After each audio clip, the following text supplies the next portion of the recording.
How to fix WhatsApp status not showing on Android.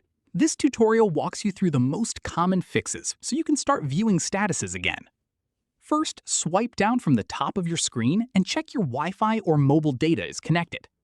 If it looks fine, turn on airplane mode for about 10 seconds.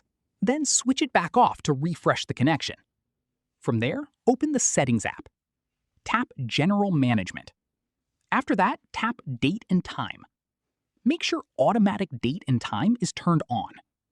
Following this, long press the WhatsApp icon from your home screen or app drawer. Tap App Info from the menu that pops up. At this point, tap Storage. Tap Clear Cache, not Clear Data. Once that's done, go back to the App Info page. From here, scroll down to Permissions. Confirm photos and videos access is allowed. After this, check the Play Store for a pending WhatsApp update. Finally, press and hold the power button and tap Restart. Keep in mind, if only one contact's status isn't showing, you may have muted them under status settings.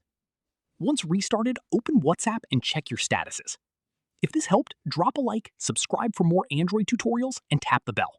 Catch you in the next video.